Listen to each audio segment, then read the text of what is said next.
شفت فيديو واحد صاحب محل جايب بنت بتشتغل عنده في المحل.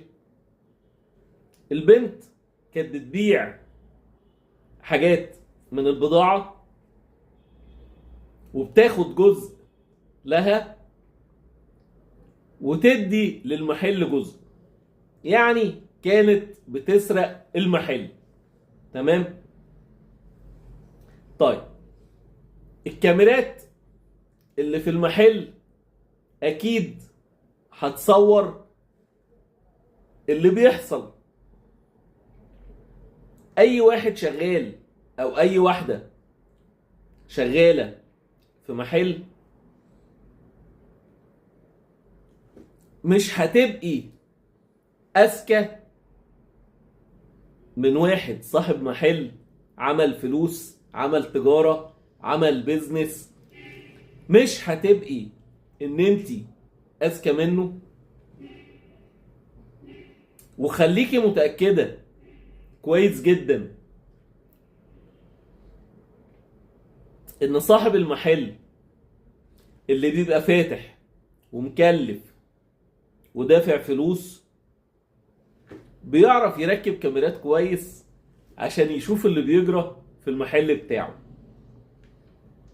فمهما كنت ذكية ومهما انسابك فترة هيجي وقت ويحاسبك. ولو حاسبك بيطلع عليك القديم والجديد. بمعنى ايه؟ في الفيديو كان بيقول لها عليكي مبلغ قد كذا، فقالت له انا ما خدتش الفلوس دي كلها. قال لها طالما خدتي حاجه يبقى اي عجز هيبقى موجود في المحل هيبقى عليكي، وانت كده كده متصوره وانت بتاخدي حاجات، فاي عجز هيبقى موجود في المحل هيتحسب عليك. يعني لو فرضنا ان هي كانت خدت قرش ممكن تدفع 3-4 موجودين عجز في المحل حتى لو هي ما خدتهمش، لان هي بالفعل خدت حاجة ومثبت عليها ان هي خدت حاجة. فانا عايز اقول كلمتين. اول حاجة لكل صاحب محل او لكل صاحبة محل، في حاجة اسمها جرد بتتعمل للمحلات اللي بيبقى فيها بضاعة بيبقى فيها فلوس. اي محل عندك في حاجة اسمها جرد. لازم ان انت تعمل جرد يومي او اسبوعي او اضعف الايمان كل شهر مرة. اضعف الايمان نخليها كل شهر مرة. ليه؟ لو انا بعمل جرد ومفهم العمال اللي عندي والناس اللي شغالة عندي في المحل ان انا بعمل جرد وان انا براقب الكاميرات وانا قاعد في بيتي، محدش هيستجري ان هو يعمل حاجة. كل واحد هيبقى بيعمل حاجة هيبقى خايف ان انا اكون شايفه في اللحظة دي. ده اول حاجة. تاني حاجة، لو لقيت ان حد بيلعب في ايرادات المحل بسهولة هقدر ان انا اعرف في اللحظة دي مين اللي بيلعب في ايرادات المحل. ولو كان خد 10 قروش اقدر ان انا اوقفه قبل ما يبقوا 20 قرش او يبقوا 30 قرش. دايما لما يبقى في حد عايز يعمل حاجة غلط وشايف ان هو في حد رايح جاي عليه هيفكر 1000 مرة قبل ما يعمل الحاجة الغلط.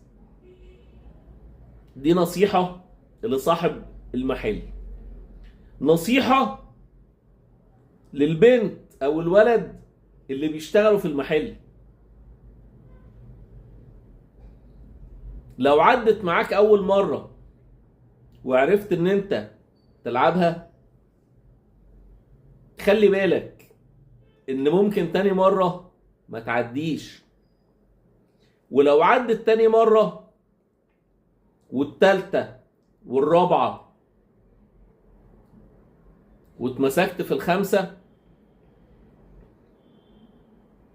ساعتها هيبقى اي حاجة ناقصة هتبقى تبعك، لان انت عليك 1 و2 و3. فلو في 10 ناقصين هتبقى جاية فيك انت.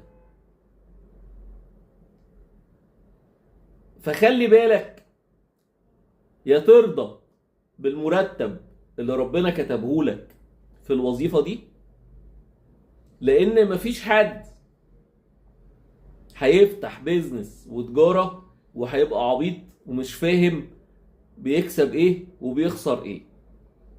اي حد هيقدر ان هو يفتح محل ويقدر ان هو يعمل فلوس هيعرف ازاي ان هو يتابع حاجته. ما كانش النهاردة هيبقى بكرة. فخلي بالك ان في كاميرات حديثة تعرف ان هي تجيب كل حاجة انت بتعملها. واكيد صاحب المحل اللي هيكلف ويوضب هيبقى مركب كاميرات حديثة، ويمكن انت نفسك ما تكونش شايفها، ويعرف ان هو يتابعك كويس.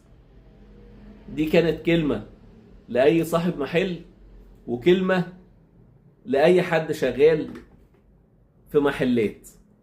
وربنا ييسر لكم الأمور كلكم، وإن شاء الله ما يجيبلكوش أي حاجة وحشة. ما تنساش في التعليقات تصلي على النبي عليه الصلاة والسلام، شير ولايك وكومنت.